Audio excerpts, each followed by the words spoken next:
This episode was pre-recorded as part of a live continuing education webinar. On-demand CEUs are still available for this presentation through All CEUs.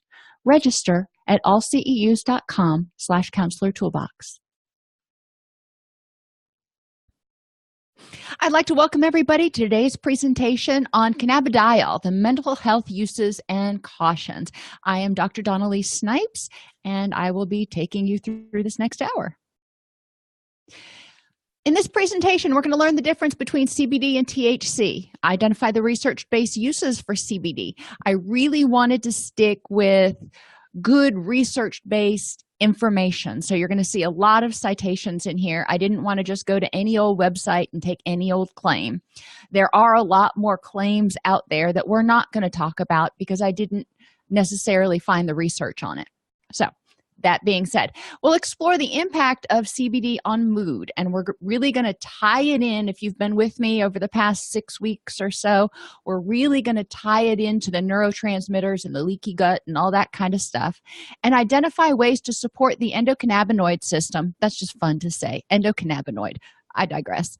We'll identify ways to support the endocannabinoid system and increase activation of the CB1 and CB2 receptors without the use of marijuana or cannabis.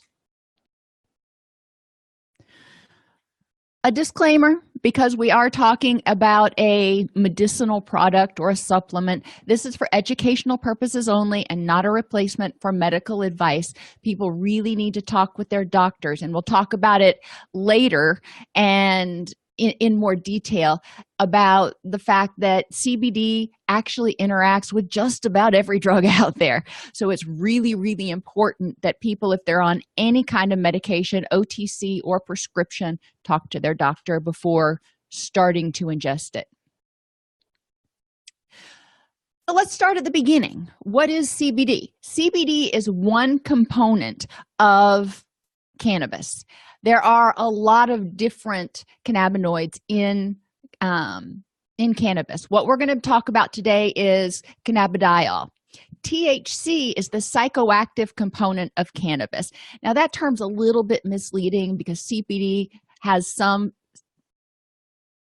effects on mental health. So you could argue that it's also psychoactive, but it doesn't produce the euphoric effects that THC does. THC, now this is not CBD, this is THC, has antispasmodic, analgesic, anti-tremor, anti-inflammatory, appetite stimulating, and antiemetic properties. So antiemetic is it keeps you from throwing up. It does have benefits, which is why we see it used a lot medicinally. High levels of THC is commonly used for sleep-inducing effects, and THC mimics the effects of the 2-AG endogenous cannabinoid, which modulates sleeping and eating habits and the perception of pain.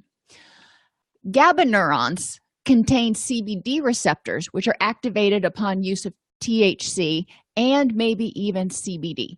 So THC has a place in medicinal use, and a lot of your medical marijuana has very low levels of THC in order to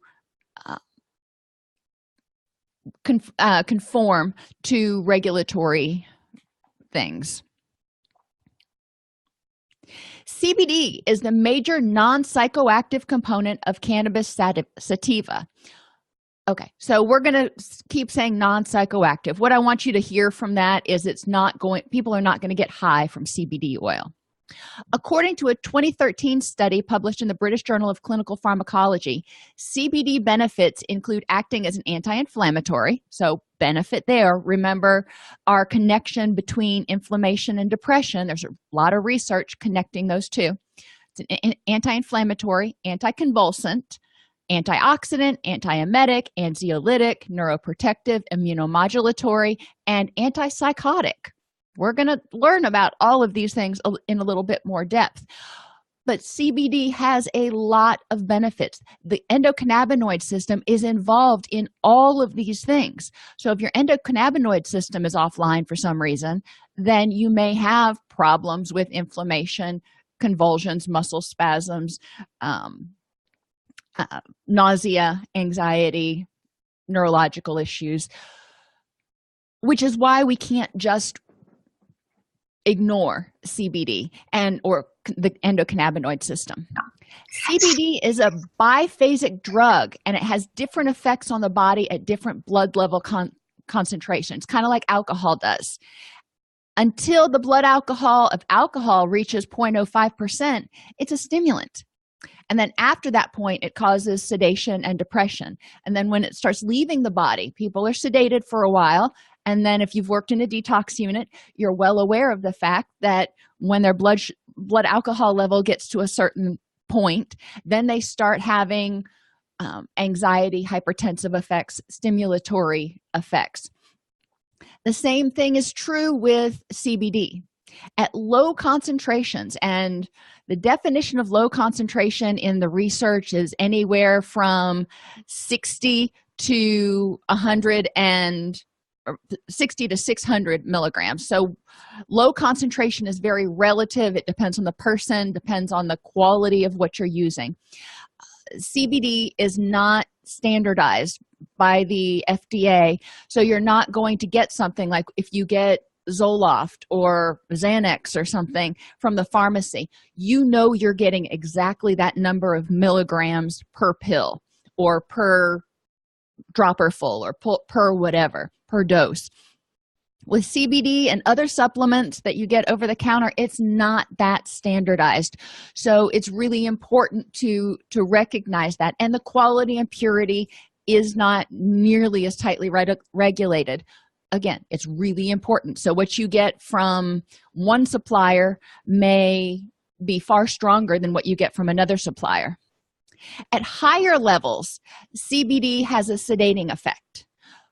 THC can have a sedating effect too, and at higher levels, CBD can. So you can get the sedation from CBD. And I want to point out, I should have done a comparison slide, but a lot of the effects of CBD are similar effects as that THC has. So you can get a lot of the effects of what people normally attribute to THC from CBD oils or CBD. What's the word I'm looking for? Supplements.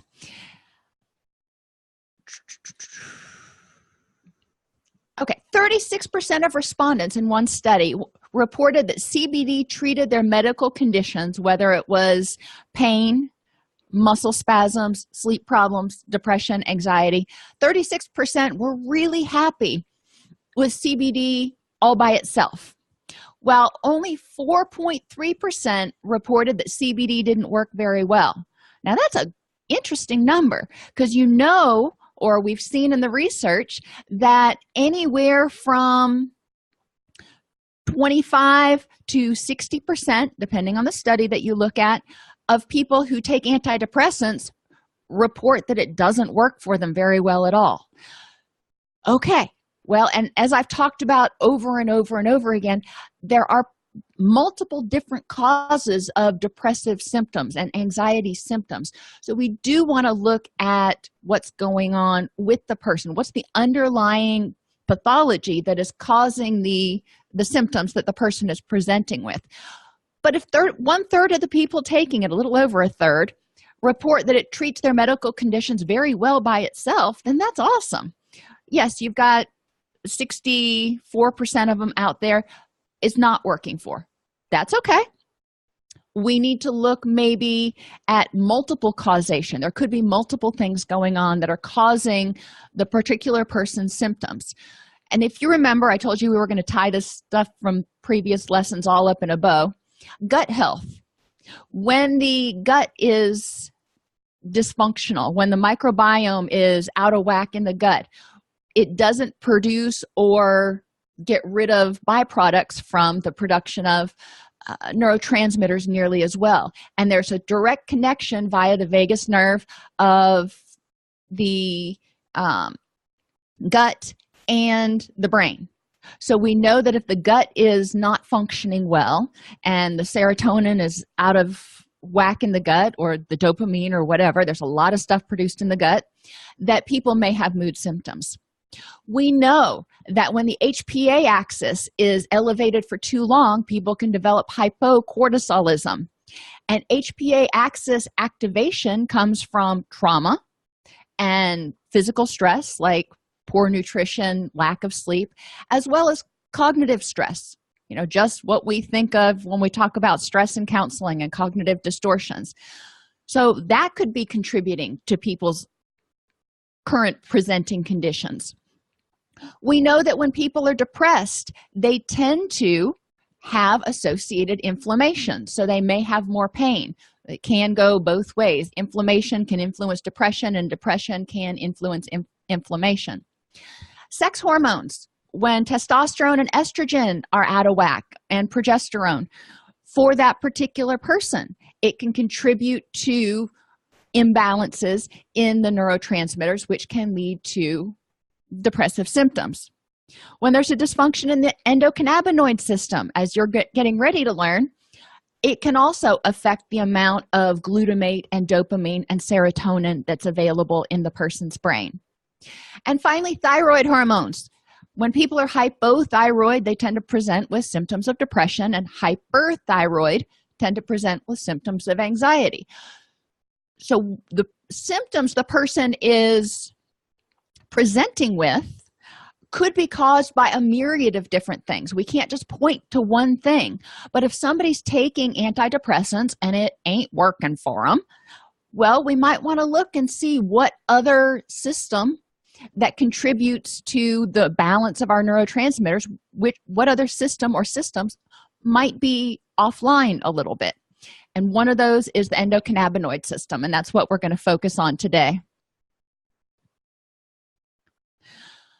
Let's talk a little bit about those receptors. I know it gets kind of tedious going into the neuropsychology of it, but let's go ahead and talk about that. CBD and THC, so two of your constituents of cannabis, both bind to the CB1 and CB2 receptors, but they interact with them in different ways. CB1 and CB2 are both responsible for regulating neurohormones, which are involved in memory, mood, sensations of pain, and appetite regulation. CB1 is found in the central nervous system and responds to your endogenous, your natural cannabinoids, as well as responding to THC, which activates those receptors, and CBD, which is a mild antagonist. It kind of turns off those receptors. So one turns them on, one turns them off. CB1 is abundant in the areas of the brain concerned with movement, coordination, pain and sensory perception, emotion, memory, cognition, autonomic, and endocrine or hormone functions.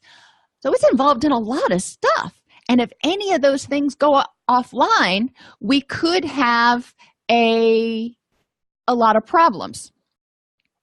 And yes, the high comes from the THC, and it's really important for people who are organizations that are marketing CBD oil. In most states, THC not legal, so it's really important to make sure that there's no THC in it. But CBD does interact with a lot of other medications, so it is important to recognize what you're taking and how it interacts.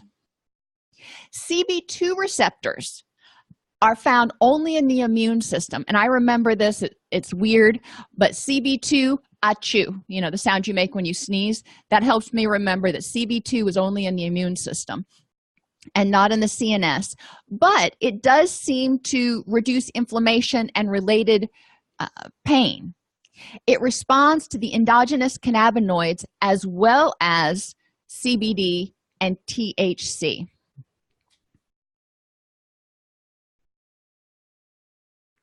Benefits of CBD. According to the National Institute of Health, manipulating the endocannabinoid system by introducing external cannabinoids like CBD could be useful in treating a variety of medical ailments, including pain, anti-inflammatory. It's also, you'll find out later, involved in making serotonin more available, epilepsy, multiple sclerosis, ALS, Parkinson's, inflammation, depression, diabetes, rheumatoid arthritis, dyskinesia, anxiety, ADHD, schizophrenia, substance abuse withdrawal, heart disease, and irritable bowel syndrome. Oh my gosh, it is so helpful for a lot of things. It is involved in a lot of things. So again, any of the medications that you're taking or herbs that you're taking that are addressing any of these issues are probably also going to interact with CBD. Just being aware of that. And I did not look in response to what I saw in the chat room. I actually did not look to see if it was involved with or helpful for psoriasis or anything like that. CBD can help people recover from Clostridium difficile. I think I'm pronouncing that right. It's called C. diff, if you get it. That's what the doctors refer to it as, because most other people can't pronounce it either. And restores the intestinal barrier. When people are given antibiotics, especially young children and the elderly, but it can happen at any age, sometimes the antibiotics kill off and disrupt the microbiome so much that this particular bacterium becomes very prolific in the intestine and can lead to death, because it causes extreme diarrhea. It causes ulceration of the intestines, lots of bleeding. It's really ugly. My best friend's niece was going through this not too long ago. She's 6, and it was devastating. CBD reduces chronic pain, and they've shown in multiple studies that taking CBD oil or CBD products at certain levels, and depending on the study, the levels really varied. It does reduce chronic pain, especially pain associated with inflammation, like rheumatoid arthritis and those things. CBD binds with estrogen receptors.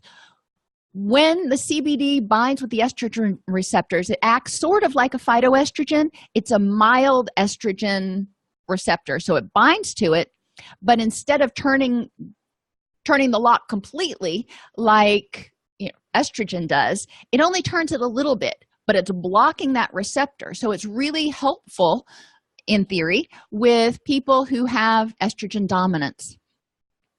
It impacts insulin levels via the cannabinoid receptors in the pancreas. This is something else that people need to pay attention to, not only for if they've got diabetes or hypoglycemia, but also because when our blood sugar levels get really low, what happens? HPA axis kicks on, and the body starts dumping blood glucose or glucose into our blood. So it's important to recognize the effect of blood glucose. As I said earlier, 160 milligrams to 600 milligrams of cannabidiol may play a therapeutic role in sleep regulation, increase in sleep time, and reduced awakenings. That is a really wide spectrum. Part of it depends on people's body weight and body composition, as well as other things. It is really important to recognize that the supplements aren't standardized. So what one study may have used may have been more potent than what another study used, but they're hoping that they were getting right around those milligram rankings. The endocannabinoid system plays a significant role in the regulation of the HPA axis and reduces cortisol production. How awesome is that? This is one of those things that is really important for people who have high levels of cortisol, high levels of stress, but it's also really important for us to recognize if we're working with somebody who has hypocortisolism, CBD may not be a good fit for them. If they already don't have enough or aren't producing enough cortisol, then that could be an issue.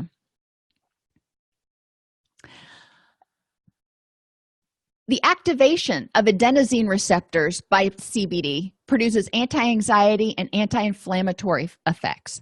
That's good. It also causes the release of dopamine and glutamate. Remember, dopamine is involved in cognition, motor control, motivation, and reward mechanisms. It's one of those main neurochemicals that's involved in schizophrenia. So dopamine is, and it's our feel-good chemical. It's our reward chemical. Glutamate is the main excitatory neurotransmitter and is also involved in memory, learning, and cognition. Glutamate is our get-up-and-go neurotransmitter. Remember, THC generally turns on the receptors. CBD generally turns down the receptors. Higher concentrations of CBD have been shown to activate the 5-HT1A serotonin receptor, which impacts pain, perception, sleep, and mood. CBD, the only one that wasn't mentioned here was norepinephrine, but your dopamine, your glutamate, and your serotonin are all impacted. If you've got somebody who's on an antipsychotic, an anti-anxiety, or an antidepressant, it's going to interact with CBD. Using marijuana or CBD, because marijuana has CBD in it, while on antidepressants or antipsychotics can be potentially dangerous, as it can intensify any or all of the effects, making the person's condition even worse. There is a link here for an overview of CBD safety that was put out by the National Institute of Health. Not going to go through that right now, but it does provide some useful information for clients if they're interested in learning more about CBD. Talk a little bit about CBD and Parkinson's, and I see the discussion in the chat room about the legalities and drug testing, and I will get to that. But let's talk about Parkinson's for a few minutes first. Parkinson's disease is associated with impairment of motor control after the loss of 60 to 80% of the dopamine-producing neurons. Well, remember that CBD oil does seem to impact the dopamine receptors. The endocannabinoid system plays a major role in Parkinson's disease. CBD boosts dopamine levels in short-term preclinical studies, but long-term heavy marijuana use could reduce dopamine levels. Looking at differentiating, they didn't have any studies on long-term heavy CBD use, so they were comparing it to marijuana, and we're not sure whether it was the long-term use of CBD or long-term use or exposure to the other cannabinoids that are in marijuana were able to reduce dopamine levels. But it is important to recognize if you're working with someone who has a long-term history of use of marijuana, especially heavy use of marijuana, being aware how it impacts over the long course the dopamine receptors is important, and it's important to educate clients about that. Digestive imbalance, your sick gut, may play a role in the advancement of Parkinson's disease and the severity of symptoms. Remember that a lot of our neurotransmitters are actually produced, and a lot of our hormones are actually produced in our gut. So when the gut is sick, it is a problem. And we're going to get to it at some point, but I'll bring it up here too. CBD has actually been shown to, cannabidiol has actually been shown to help repair that leaky gut and close up that leaky intestinal barrier, which is really good for people who are experiencing leaky gut. Cannabinoids have a neuroprotectant, antioxidant, and anti-inflammatory property, which can be beneficial for managing Parkinson's disease. Parkinson's disease obviously involves the degeneration of neurons. So since it's a neuroprotectant, bonus. And the anti-inflammatory properties, when the nerves become inflamed, then it causes more problems. So it can be really effective for managing Parkinson's. Another side effect of Parkinson's disease, some people experience hallucinations and delusions. And there is a little bit of evidence out there that indicates that CBD, with its antipsychotic properties, can be helpful for people to assist them in managing those symptoms as well. And Christine, that's a good question if probiotics would help manage Parkinson's disease. Since a sick gut is implicated, then it would be logical to believe that probiotics could help at least prevent this Parkinson's disease from getting any worse. That would be something that would be interesting to look at. I'll try to remember to do that when we get through class today. So any drug metabolized by the CYP450 enzymes could potentially interact with cannabidiol. CYP450, we've probably all heard that before, and you're just like, I have no idea what that is. Well, it's an enzyme, and it is an enzyme that's involved in breaking down a lot of different medications. So drugs known to use the CYP450 system include steroids, and that's not just your bodybuilder steroids. That can also be steroids that you're using like prednisone. Calcium channel blockers, heart medications, antihistamines. How many of us are on antihistamines? And I know one of the antihistamines that I'll use occasionally is a nose spray, which is, guess what? A steroid. Antivirals and immune modulators. This is important for patients who have cancer as well as those who have HIV. If they're on one of those new immunomodulating drugs for cancer, then CBD may not be a good choice for them. Benzodiazepines. Since CBD tends to have anti-anxiety properties, combining them with benzos could give you too much of a reaction. Antiarrhythmics, again, heart medication. Antibiotics. Interesting. I never knew that antibiotics were in the CYP450 system. If people are taking antibiotics, then they probably want to lay off the CBD, or at least definitely check with their doctor before they take it to make sure the antibiotics are going to have full effectiveness. Anesthetics. They generally recommend that people who are going to undergo a procedure in which they have anesthesia lay off the CBD oil as well as a lot of other supplements for a certain period of time before undergoing the procedure because of the interaction. We already talked about how it interacts with antipsychotics and antidepressants. Your anti-epileptics, it can also, like Klonopin, is an anticonvulsant that it may interact with. Your beta blockers, which are used for high blood pressure, can interact with CBD oil, or CBD, sorry. Your NSAIDs, that's your ibuprofen and your, what's the 12-hour one? Your Aleve and those sorts of things.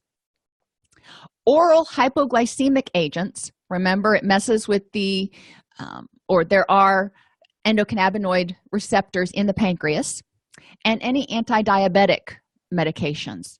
So we've got heart problems, high blood pressure, allergies, anxiety, antivirals, bacterial infections, anesthetics. Like I said, it interacts with just about everything that's out there. Now, some may be a very mild interaction, which is between the patient and their doctor to decide whether it's worth continuing to take the CBD while they're taking something else. They also, in some cases, some people cut back on their dose of certain pharmacological medications or synthetic medications, whatever you want to call it, and balance it out by adding CBD oil. So they're taking sort of half and half. It depends on the person. It depends on the doctor what the decision is going to be. Interestingly, with alcohol, CB1 receptor agonists, THC, encourage alcohol consumption. So when people smoke marijuana, the cannabinoid, THC, encourages them to want to drink alcohol. But cannabidiol actually antagonizes that receptor and decreases people's desire to consume alcohol. CBD has some benefits here. Cannabinoids have an effect on nearly all enzymes responsible for metabolizing alcohol, which means you're going to metabolize it differently when you're smoking pot or using CBD oil or whatever you're doing than when you're not. Combining alcohol and CBD, interestingly enough, results in a significantly lower blood alcohol level.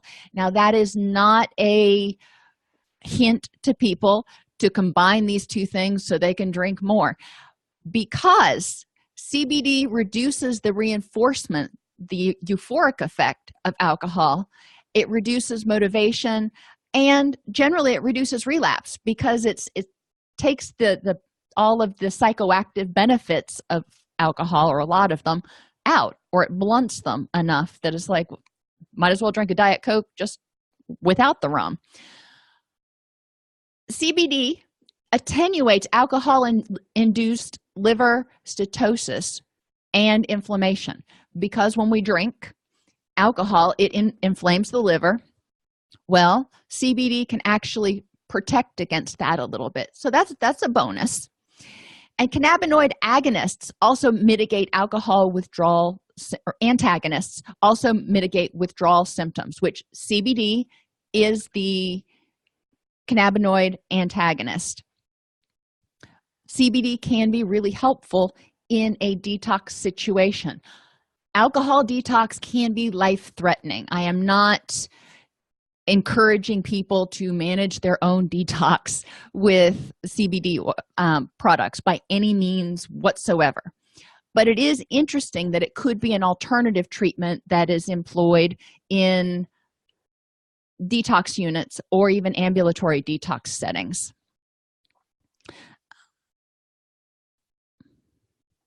Increasing natural cannabinoids. In order to produce the proper amount of endogenous cannabinoids, the body requires sufficient amounts of omega-3 fatty acids, which are the precursor to the endogenous cannabinoids. We keep hearing about omega-3s, how we need to have them. It helps with mood, it helps with serotonin, it helps with depression. Well, now we know it helps with the endocannabinoid system as well. Where can you get it? Hemp seeds and hemp oil. These are things that are useful. Chia seeds, walnuts, fatty fish like your salmon and your mackerel, and eggs, typically the ones that are pasture-fed or omega-3 enriched only, because the chickens that just eat straight-up grains don't have the same levels of nutrients. If you get an egg from the grocery store and you look at the yolk, it's generally a pale yellow. If you get an egg from one of my chickens and you look at it, it is bright orange, because it has a lot more vitamins and fatty acids and things in it. Cocoa powder, just your regular dark cocoa powder, contains 3 compounds that are structurally similar to the endocannabinoids and inhibit the breakdown of endocannabinoids. Bonus, one of the things that I do is I have the dark cocoa powder and I put it in my coffee. It's high in magnesium and a lot of other trace minerals. I happen to love chocolate, so it's a bonus. And come to find out, it also helps support the endocannabinoid system. For people who don't want to do just the powder, and yes, cacao and cocoa are roughly the same. You want to look for something that's at least 70 to 90% dark chocolate. And I noticed when I was in the grocery store the other day that in the baking aisle, they actually do sell things that are bitter chocolate and semi-sweet dark chocolate that are registered or labeled as having 70, 80, 90% cocoa content, which is, really good. You can also get the cocoa nibs. Those tend to be a little bit more expensive, but those are also very helpful. And yes, Misty points out, please do not let your dogs get access, and probably cats too, to chocolate. Chocolate is one of those things, like onions, that is great for us, but extraordinarily toxic to dogs.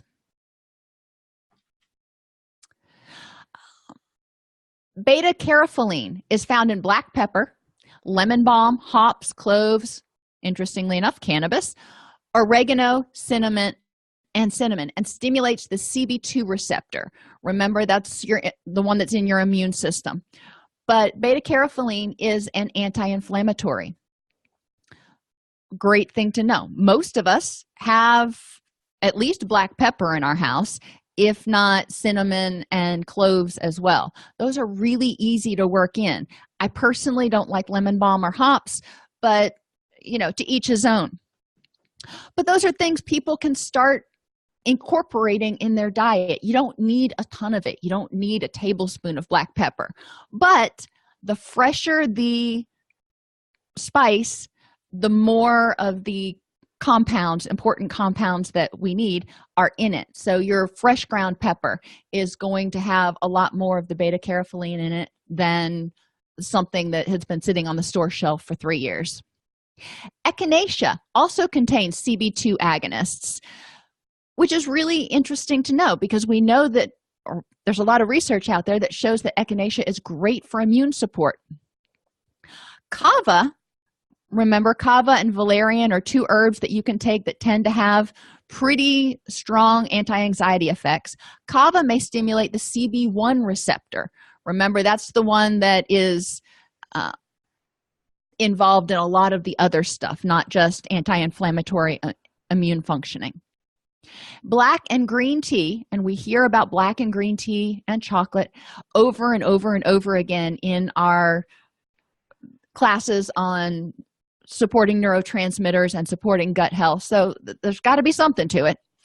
Black and green tea prevents the breakdown of the endocannabinoids and actually stimulates the cannabinoid receptors, which is beneficial.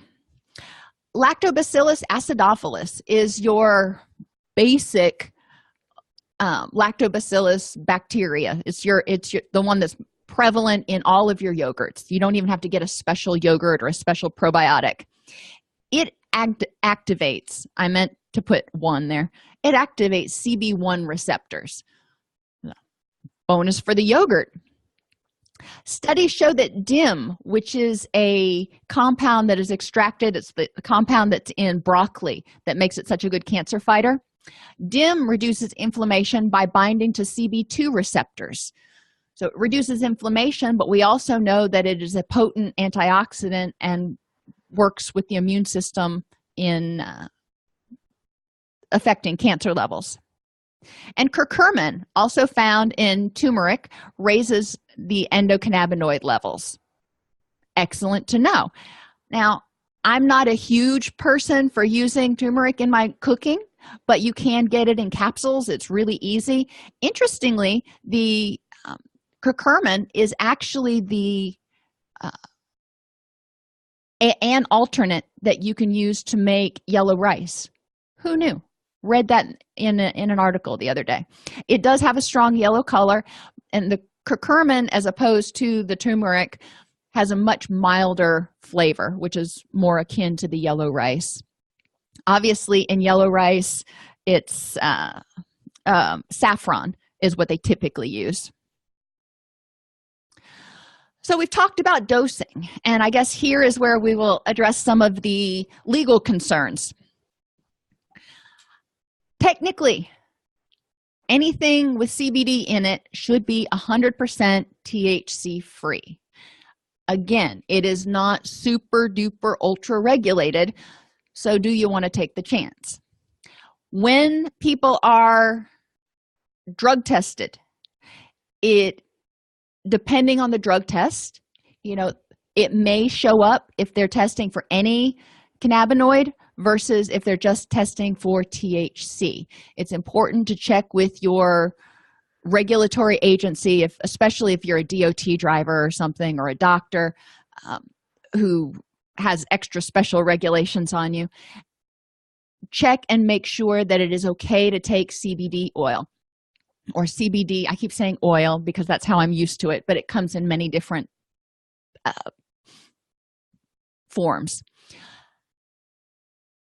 Even if something is prescribed by a doctor. So, for example, if you have nausea or chronic pain and your doctor prescribes you medical marijuana, not CBD, but medical marijuana, so you do have some THC in your system, even if you have a medical reason for it and a prescription for from a doctor, that does not matter when it comes to employment-related drug testing and other situations, potentially legal-oriented drug testing. It is really important for clients to understand that just because they have a prescription doesn't mean that it's going to give them a pass to use it. The FDA has not created a recommended daily intake for CBD, which means CBD does not have an official serving size, nor is it formally regulated. I know I said that about 17 times. CBD impacts are affected by people's body weight. So obviously somebody who is 100 pounds soaking wet isn't going to need as much as somebody who's 250 pounds. It's affected by body fat percentage. Two people that are 100 pounds, one person has 30% body fat, the other person has 8% body fat, they're going to have a different reaction. And other hormonal and physiological processes, depending on what supplements they're taking and estrogen, testosterone, progesterone levels, all of those things impact the effect of CBD on people. With that being said, one article I found, and this is obviously not an NIH article, one article I found indicated that a good rule is 1 to 6 milligrams of CBD for every 10 pounds of body weight to start. So if you're 100 pounds, then you may start out with 10 milligrams of CBD. One article that I read indicated that people who took more than 60 milligrams of CBD, 60, not 160, but took more than 60 milligrams of CBD, felt a little bit hungover the next day and lethargic. Another study found that people that were taking 160 to 600 milligrams felt a lot better. We're not sure why. And obviously, those were two different studies. It is going to have a lot of individual variation between the providers, the company that's providing you the CBD, and between different people. And also just your level of hydration and other things may impact it. Maria points out a very good thing. There are a lot of scams out there, unfortunately. So it's important to get, if you're going to get CBD oil, it's important to get it from a reputable provider. And make sure to do due diligence, because even on things like sports supplements and over-the-counter supplements and herbs that people take, when there's been an investigation and people have gone in and really looked at the concentration of the supplements, a lot of times there are things in there that are not listed on the label, and they're not as potent as they're supposed to be. It is important. Once you find a supplier that you really like, then you can stick with them regardless of, if they say there's 100 milligrams in it and it's actually 110 milligrams or whatever. You'll find, or the person will find the level, the dose that works for them, and they'll be able to stay at that. And generally, the strength of the concoction stays the same within the same provider. Cannabidiol comes in oil, which is CBD oil, which is what we hear about most. It also comes in tincture, which is something that you can put drops under your tongue. You can vape it. It comes in capsules. It comes in topicals like creams, and it comes in suppositories. You can get cannabidiol any old way you want. And it is important, though, to recognize that there are probably different uses. Just like when you take other drugs, the method of administration also impacts the effect. So if you smoke it, or vape it, you're probably going to get a quicker, more intense reaction that goes away faster. Whereas if you ingest it orally, it's going to be a slower, more gradiated effect. And Maria says there's already a pharmaceutical grade CBD out there specifically for people with seizures, which is really awesome. Cannabidiol is the non-euphoric cannabinoid. THC is the cannabinoid which produces the euphoric effects. The endocannabinoid system, so all of the cannabinoids that are in there, but in our body, the endocannabinoid system is highly connected with sleep, inflammation levels, our mood via inflammation, but also the levels of serotonin, dopamine, and glutamate, our sex hormones, especially estrogen, and muscle coordination. Again, for women, when we're looking at the endocannabinoid system and the interaction of CBD with estrogen, especially estrogen dominance, the amount that, or the dosage for a woman at certain times of the month may be different than at other times of the month. If you're taking, like we said earlier, if you're taking NSAIDs, you wake up and, you overdid it at the gym, and you take an anti-inflammatory, then that's going to affect the dosing of the CBD oil. Now, probably, one NSAID or whatever is not going to have a huge life-altering interaction with a small dose of CBD oil. That's probably going to be a decision. Obviously, it's a decision between the patient and their doctor, but it's probably going to be relatively safe, or we would see all these, huge warning labels. Don't take this with any other supplement. However, it is important to recognize that it can impair the effectiveness of prescribed medications and over-the-counter things. Significant research has shown the benefits of cannabidiol for everything from anxiety to inflammation and even psychosis, which, bonus, it's important to note that CBD and THC can interact with most medications, so medical supervision is strongly advised.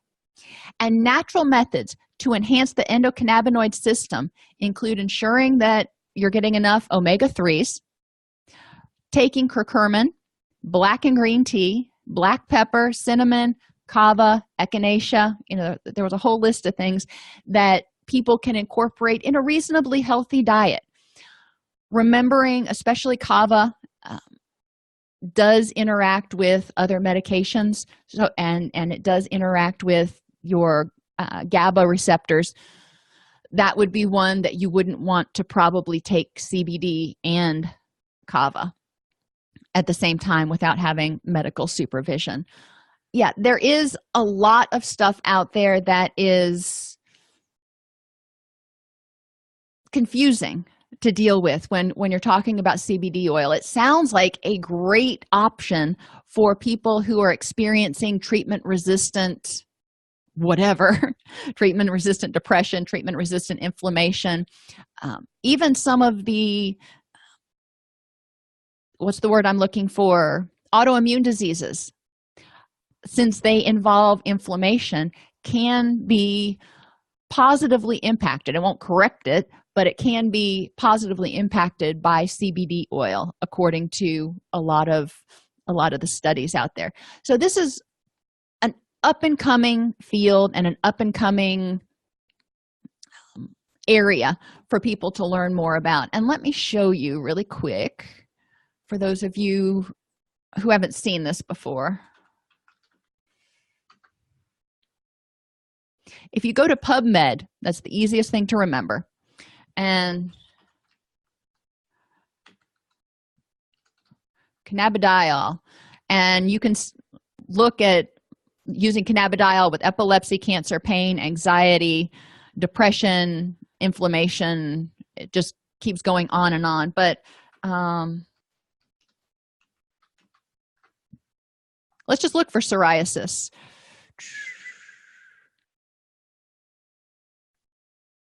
So there's an article from 2007 that shows that cannabinoids actually do have a potential therapeutic value in the treatment of psoriasis. So bonus, who knew? When you go here, you can find these articles, and these are all in peer-reviewed journals, so you can have some level of confidence that they're not overly biased, and you can read the information. If you want to get the whole article, not all of these have a whole article. If you don't have access to a university library, then you can go here to PubMed and you go free full text, and there's not any for psoriasis, but free full text, I usually stay within the last 5 years and on humans because I get tired of reading about rats. But there's 163 articles on the use of cannabidiol in the treatment of various disorders. You can obviously narrow it down some. Some of these, and I'll warn you, you have to be really careful because some of them are talking about cannabis and medical marijuana, not just pure CBD. So you do need to read carefully. And here's one somebody asked about using it with adolescents. This is for treatment-resistant epilepsy using cannabidiol in children and adults. Would be an interesting article to look at. I have heard CBD is good for pets. I have not looked at it. And impairment in driving, it is not going to give you the euphoria, but CBD can be sedating. So just like any of those other things, like your antihistamines that say use caution when driving, you'd want to use caution when driving with it. But PubMed is a virtual gold mine if you like reading through these. Okay, let's look at autism. I'm pretty sure there are, let's see. Let's take out free full text. Interesting. Nope, there haven't been any studies that have looked at it. Cannabidiol. I don't think dogs will show up in here, but okay, maybe I'd be wrong. It works for canine epilepsy. There are a lot of really interesting things that you can find here. You can also go to Cochrane database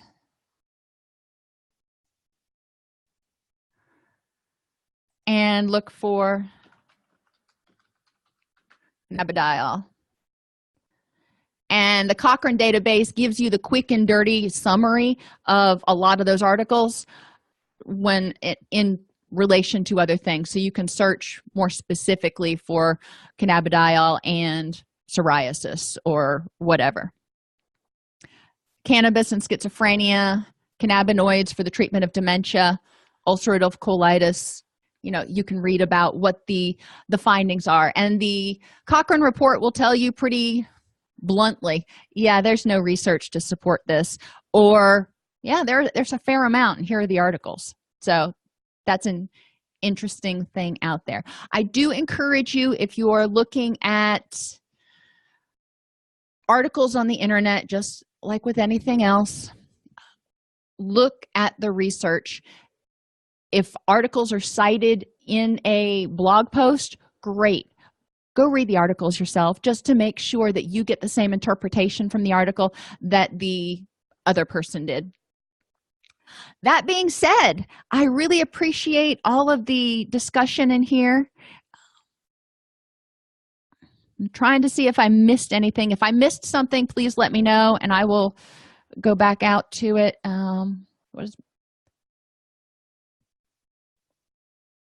Okay, so Maria actually shared with us the link for the FDA approved drug for epilepsy, which is really awesome.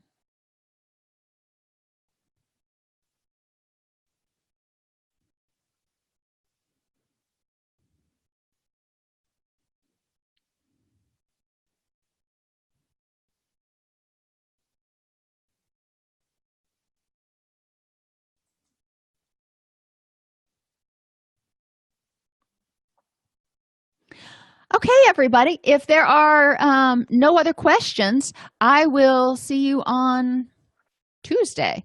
Let's see.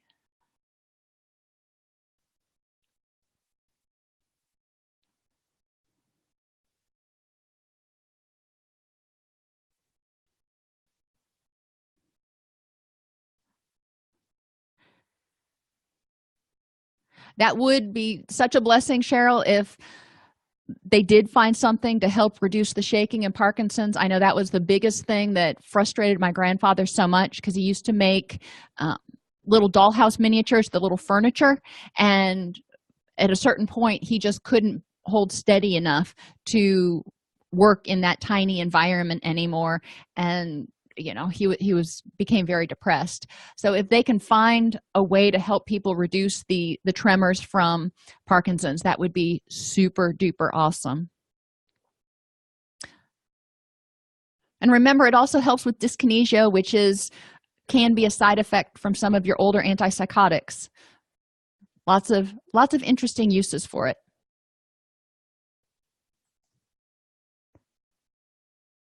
Well, even if he had no shakes up until it wore off, at least there was a period where he wasn't shaking and he could do something, which helped him have a richer, more meaningful life, we'll assume, not just light a cigarette. So, all right, everybody, have an amazing weekend, and I will see you on Tuesday.